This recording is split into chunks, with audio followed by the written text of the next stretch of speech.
네, 계속해서 12페이지 국세기본법 3번 보겠습니다. 납세 의무의 성립식으로서 옳지 않은 것은 문제풀이부터 하고 전체 내용을 추가적으로 볼 겁니다. 1번 청산소득에 대한 법인세는 그 법인이 해산을 하는 때라고 되어 있는데 이게 맞는 내용이고 밑에 해설을 볼게요. 자, 1번 해설 찾아보시면 청산소득에 대한 법인세는 법인이 해산을 하는 때 성립하는 게 맞아요. 그죠? 그러니까 1번이 맞습니다. 1번은 맞습니다. 2번 수입 재화에 대한 부가가치세는 세관장에게 수입 신고를 하는 때다. 맞는지 볼까요? 2번 보통의 부가가치세하고 달리 수입하는 재화에 대한 부가가치세는 언제 성립한다? 세관장에게 수입 신고를 하는 때 성립하는 게 맞네요. 그래서 2번도 맞는 게 되겠습니다.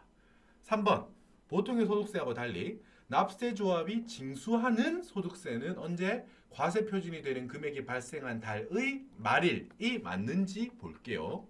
3번 해석, 3번 해설. 자, 여기 있죠.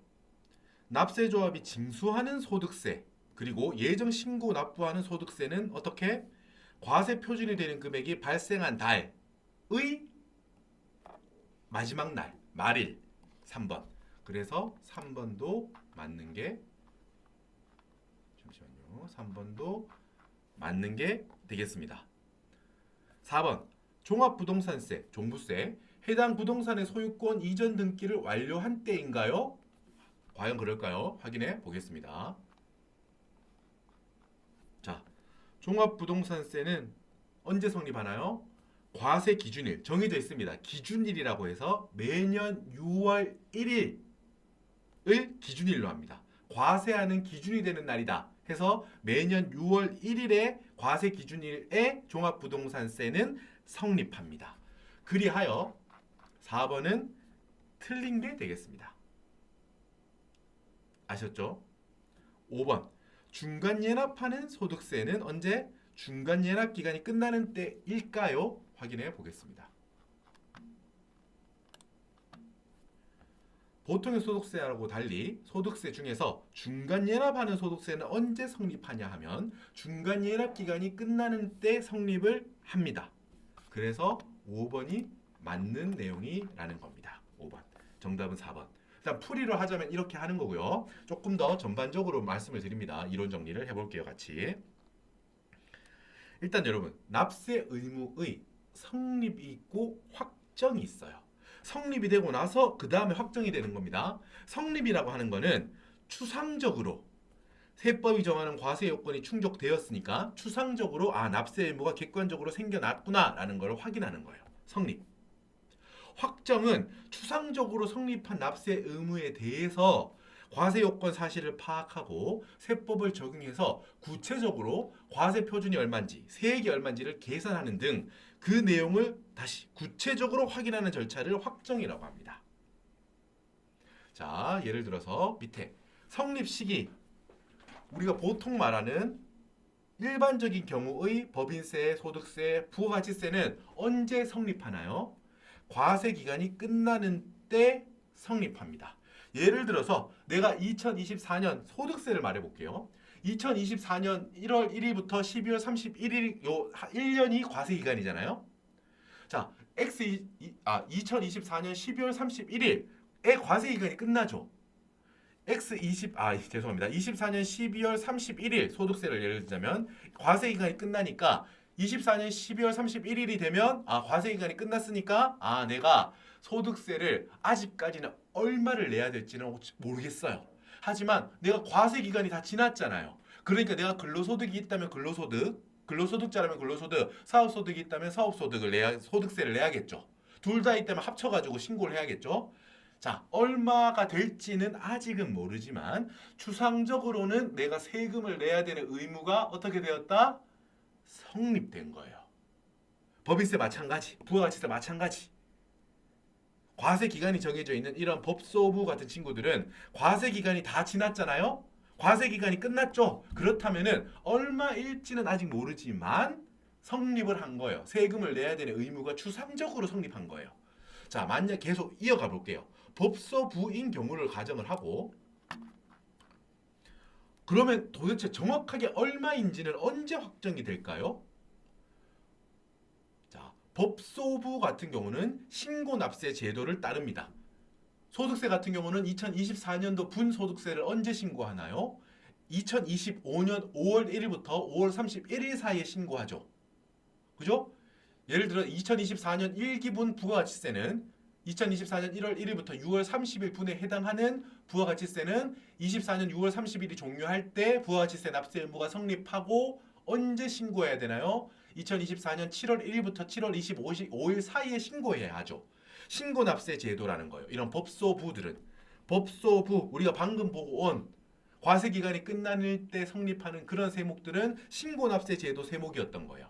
이런 세목은 구체적으로 금액은 언제 확정될까요? 납세자가 신고했을 때 확정됩니다. 납세자가 소득세로만 한정해서 말해볼게요. 예를 드는 거니까 이해를 돕기 위해서 2025년 5월 달에 제가 2024년 작년에 근로소득이 있었고요. 기타 소득이 있었고요. 사업소득이 이렇게 있었습니다. 그래서 이번에 신고하느라고 다 정리해서 확인해 봤더니 이만큼 내가 세금을 내야겠습니다. 라고 신고하면서 납부하죠. 그래서 신고를 했을 때 그 금액이 확정이 돼요. 확정력을 가지는 거예요. 신고납부 세목에서는. 됐죠? 법소부는 언제 성립한다? 과세 기간이 종료할 때 성립하는 거예요. 얼마일지는 모르지만 추상적으로 내야 되니까 세금을 내야 된다는 사실은 확인된 거잖아요. 그걸 바로 성립이라고 합니다. 그리고 차후에 스스로 신고할 때 내가 얼마 내야겠네요 라고 과세관청에 신고할 때 금액이 확정되는 거예요. 확정 시기는 언제? 납세자가 신고할 때요. 됐죠? 자, 크게 먼저 말씀드리는 거예요. 만약에 여러분 우리가 가장 주로 접하는 세목이 또 뭐가 있나요? 상속세와 증여세가 있죠, 여러분. 우리 재산세과에서 다루는 상속세와 증여세는 여러분 기간과세가 아니죠. 어떤 특정한 사건이 일어났다는 거예요. 상속은 우리 피상속자가 돌아가시고 가셔야 상속을 받는 거잖아요. 증여도 누군가가 내가 너한테 줄게 라고 증여 의사를 밝혔을 때 증여가 되는 거잖아요. 그죠? 어떤 이벤트, 어떤 사건이 일어나야지 이 세금을 내는 거란 말이에요. 그죠? 그래서 상속세는 언제 성립합니까? 상속을 개시하는 때라고 세법에 표현되어 있어요. 이거는 언제를 말하는 거예요? 피상속자가 돌아가셨을 때를 말하는 거예요. 그냥 사망일을 말합니다. 증여는 증여에 의해 재산을 취득했을 때 내가 이거 너한테 줄게라고 물건을 넘겼다는 거예요. 그때 성립한다는 거죠. 자, 상속세. 예를 들어서 우리 부모님이 예를 들면 돌아가셨다고 해요. 부모님이 돌아가셨어요. 그러면 이제 자식이 그걸 상속받았다고 해봐요. 그러면 부모님이 돌아가신 그 사망일에 아직까지 자식은 내가 상속세를 얼마를 내야 될지 구체적으로는 몰라요. 하지만 부모님이 돌아가셨으니까 피상속자가 돌아가셨기 때문에 상속이 개시됩니다. 그때 그러면서 내가 상속세를 얼마인지는 모르지만 추상적으로 내가 내기는 내야겠구나라고 추상적으로 납세 의무가 성립한다는 거죠. 증여세도 마찬가지예요.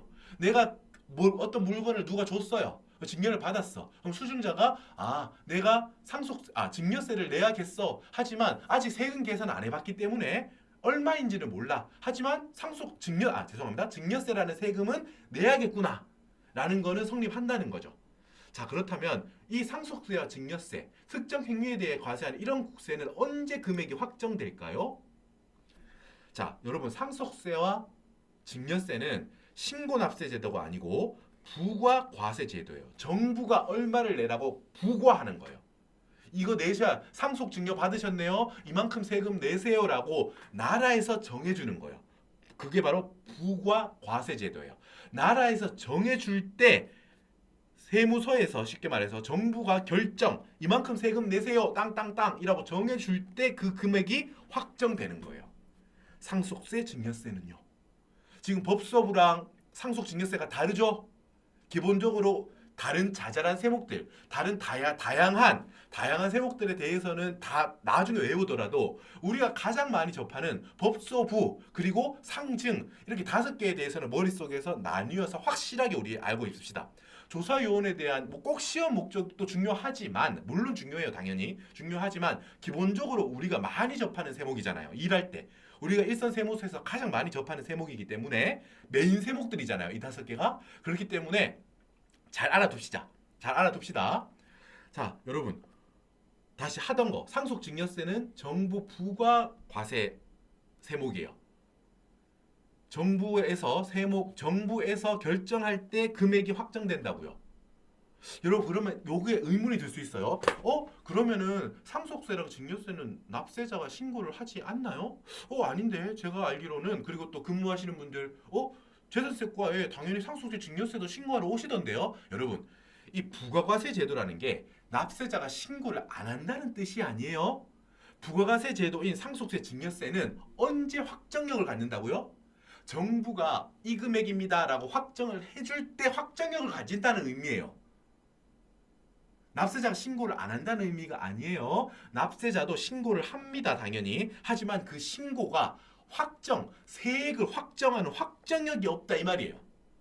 납세자가 신고를 해요, 여러분. 상속세 얼마로 신고를 한다고요, 신고서에 써서. 그러면 과세관청, 우리 세무서에서는 이거 확인을 해봐요. 오류는 없는지 여러 가지 확인을 해봐서 당신이 신고한 게 맞네요. 그걸로 결정 그대로 할게요. 라고 하면 그때서야 확정되는 거예요. 만약에 신고 내용에 오류가 있거나 하면 고칠 걸 고쳐서 알려주겠죠. 예를 들면 상속세로 3억을 신고하셨는데 계산해 보니까 3억 2천만 원이 맞는 것 같아요. 3억 2천만 원으로 결정할게요. 라고 하면 그때서야 3억 2천으로 결정되는 거예요. 확정되는 거예요. 납세자가 하는 신고는 우리 법적 표현으로 협력 의무에 불과해요. 납세자가 신고를 하는데 납세자의 신고는 과세관청이 결정을 하는데 필요한 자료를 제출하는 협력 의무에 불과하다라는 게 세법의 입장인 거예요. 됐죠? 오케이. 됐습니다. 크게 말했고 정리 이렇게 합니다. 법소부하고 상속증여는 큰 머릿속에 뼈대를 갖고 있어야 돼요. 이렇게 큰 뼈대 법소부 신고납세제도인 거 그리고 상속증여세 정부 부과세목 이렇게 세 개 이렇게 두 파트로 나뉘어서 생각을 합니다. 여기까지 일단 머릿속에 매듭을 한번 지으시고 이제 조금 더 구석진 부분으로 자 시험 문제를 풀기 위해서는 조금 더 구석진 부분을 알아야겠죠. 법인세 중에서 법인세는 원래 과세기간이 끝나는 때 성립하는데 우리가 여러분 법인세 중에 각사업연도 소득도 있고 청산소득도 있고 미환류 소득도 있고 여러 가지 소득을 내잖아요. 기본적으로는 각사업연도 소득은 그 과세기간이 끝나는 때 내는 게 기본이에요. 맞죠? 그런데 만약에 우리가 청산을 하게 됐대요. 그래서 청산소득에 대해서 만약에 법인세를 낸다면 그때는 해산을 하는 때 성립하는 거예요. 해산을 했으니까 청산소득이 얼마일지는 아직 모르지만 성립을 했다는 거죠. 지금 해산을 했으니까. 됐죠? 요거 따로 별도로 챙기셔야 됩니다. 이런 것들. 그리고 부가가치세는 아까 말했듯이 24년 1기 부가가치세는 언제 성립합니까? 24년 6월 30일 과세기간이 끝나는 때 성립해요. 하지만 수입하는 경우는 다르잖아요. 수입하는 거는 수입한 물품에 대해서 우리가 세관장한테 수입 신고를 해요. 이거 제가 수입했습니다 라고 수입 신고를 할 때 그때 성립합니다. 수입이라는 행위를 했잖아요. 그렇기 때문에 그때 성립하는 거예요. 오케이. 다른 거의 성립 시기도 볼게요. 상속증여세는 체크하셔야죠. 상속을 개시하는 때 사망일을 말하는 거예요. 상속 등기일이 아니구나 라는 거 챙기셔야 돼. 이거 자주 나옵니다. 상속 받았다고 내가 등기소에 가서 등기를 했을 때 성립하는 게 아니에요. 부모님이 돌아가셨을 때, 즉 그게 바로 상속이 개시되는 때라고 표현하는 거예요. 세법에서. 돌아가셨을 때, 상속이 개시되었을 때 상속세 납세 의무는 성립하는 겁니다. 오케이. 개소세, 개별소비세, 주세, 교통에너지 환경세는 과세 물품을 제조장으로부터 반출하거나 판매장에서 판매하는 때 개소세 말하는 거예요. 과세 장소에 입장하거나 과세 유흥 장소에서 유흥 음식 행위를 한 때, 그리고 과세 영업 장소에서 영업 행위를 한 때가 주세, 교통에너지 환경세 등이 성립하는 겁니다. 다만 어떤 물품을 수입했다면은 아까 부가가치세하고 똑같이 세관장한테 수입 신고를 할 때 성립하는 거예요. 디테일한 부분이지만 암기가 필요합니다. 인지세는 언제? 우리가 여러분 어떤 문서를 작성할 때 인지를 붙여라라고 법에 정해져 있을 때가 있어요. 그러면 그 문서를 작성할 때 인지가 꼭 필요하다고요. 그때 인지세를 내거든요. 언제 그렇다면은 그 인지세는 과세 문서를 작성한 때 성립합니다. 증권거래세는 해당 매매거래가 확정되는 때 성립하는 거예요. 종부세는 우리 문제 풀 때 확인해 봤죠. 과세 기준일. 종부세, 뭐 부동산을 취득한 등기를 했을 때 이런 게 아니에요. 과세 기준일에 누가 갖고 있었는지를 봅니다. 됐죠? 과세 기준일에 그 보유자가 종부세를 내야 되는 거예요. 성립했으니까요. 농특세, 교육세는 부가세라고 합니다. 이거는 여러분 value added tax, 부가가치세가 아니고 서택스, 어떤 세금에 따라다니는 세금이에요. 어떤 세금을 내면 그 중에 몇 퍼센트는 농특세로 내라. 그거에 대한 어떤 특정 본세에 대해서 부과해서 추가적으로 따라서 내라. 공지세금이다 이런 거예요. 그거는 어떻게? 해당 국세, 본세를 말하는 거예요. 본세 의무가 성립했을 때 이런 공지세금, 이런 공지세금도 덩달아 성립한다는 거죠. 농특세하고 교육세는 어떤 본세가 성립했을 때 따라붙는 세금이에요. 꼬리세금이라고, 공지세금. 이런 공지세금인 부가세, 요 부가세는 본세가 성립했다면 얘도 성립한다 이 말이에요. 그리고 또 이것도 예외가 있어요. 복잡한 거 압니다. 여러분 조금 암기하셔야 돼요. 여러 번 보셔야 돼요. 여러 번. 금융보험업자의 수익금액에 부과되는 교육세는 다른 교육세하고 달리 금융보험업자의 수익금액에 부과되는 교육세는 특이하게도 본세의 납세 의무가 성립하는 때가 아니라 과세기간이 끝나는 때 성립하는 거예요. 이 교육세는 특이하다 이 말이에요. 따로 챙기셔야 돼. 됐어요. 넘어갑니다. 자, 성립 시기가 좀 특이한 애들이 있네. 소득세, 법인세인데 과세기간이 종료한 게 아니라 그때가 아니라 다른 때를 성립 시기로 보는 특이한 사례가 있구나라는 거예요. 과세 기간 중에 징수납부하는 국세들이에요. 봅시다. 여러분 소득세인데 지급자가 원천 징수를 해야 되는 소득세, 법인세가 있어요. 이렇다면은 여러분 어떻게 돼요? 과세 기간이 끝나는 때까지 성립이 안 된다고 하면 원천 징수를 할 수가 없게 돼요. 우리가 이론적으로. 원천 징수라는 거는 여러분 금액이 확정이 돼야지 그거를 가져간다는 거죠. 즉 성립과 확정까지 되어야, 성립은 물론 확정까지 되어야 원천 징수를 할 수 있는 거예요. 맞죠? 그렇기 때문에 보통의 소득세하고 달리 원천 징수를 지급자가 하는 소득세 그리고 법인세에 대해서는 성립이 언제 된다? 소득 금액을 지급하는 때 성립하는 걸로 세법에서 정해야 나중에 원천 징수가 돼요. 바로. 그래서 이거는 여러분 뒤쪽에 성립하면서 동시에 자동적으로 확정되는 케이스에도 나와 있어요. 원천 징수하는 소득세하고 법인세는 소득을 지급하는 시점에 어떻게? 성립하면서 동시에 확정까지 돼요. 그래야만 금액이 정해지니까 원천 징수를 할 수 있거든요. 됐죠? 오케이. 지금 어려운 거 압니다. 처음 들으신 분들은 어렵겠지만 최대한 제가 이해를 시켜드리기 위해서 사례를 드는 거니까 최대한 스토리로서 이해합시다.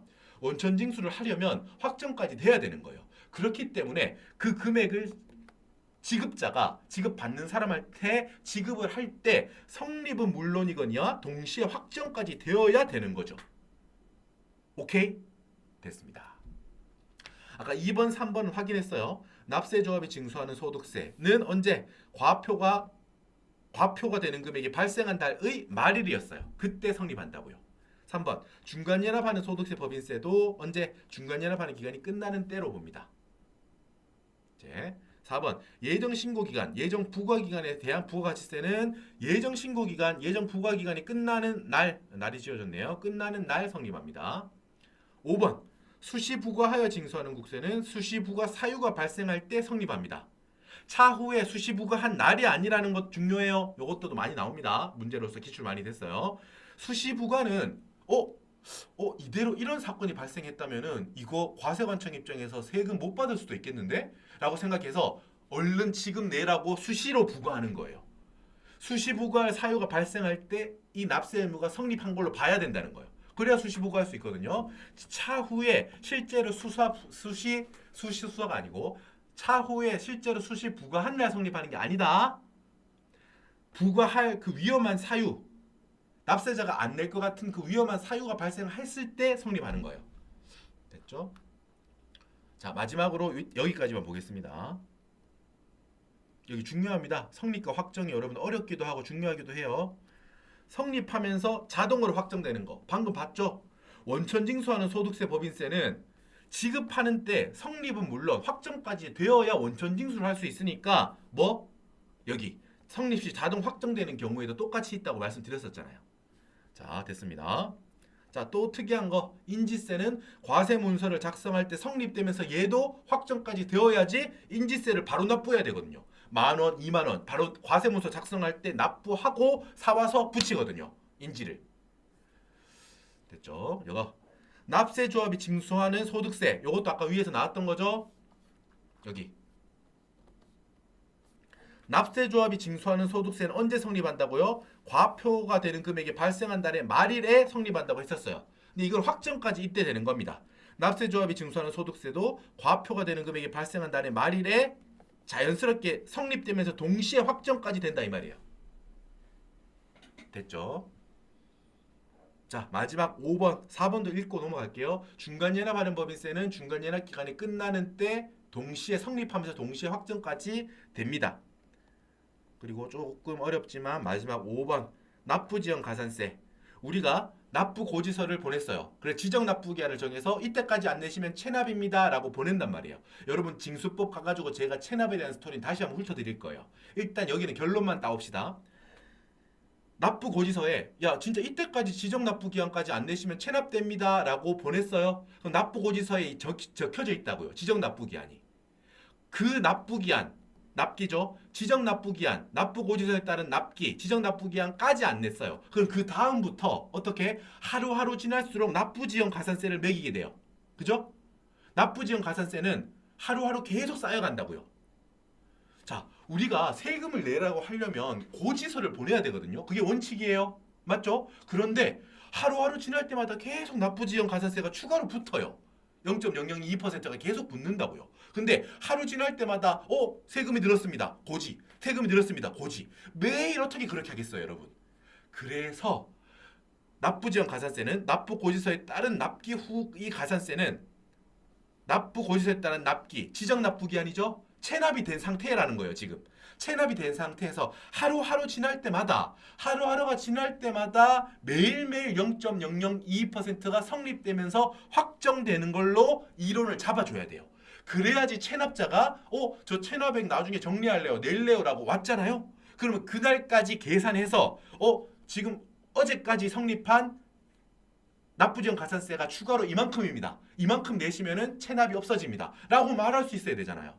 매일매일 고지는 못하지만 납부지연 가산세는 하루가 지날 때마다 이미 늦었잖아요. 그죠? 안 냈잖아. 성립하면서 하루하루 0.0022%가 성립하면서 동시에 그 금액이 확정까지 되는 거예요.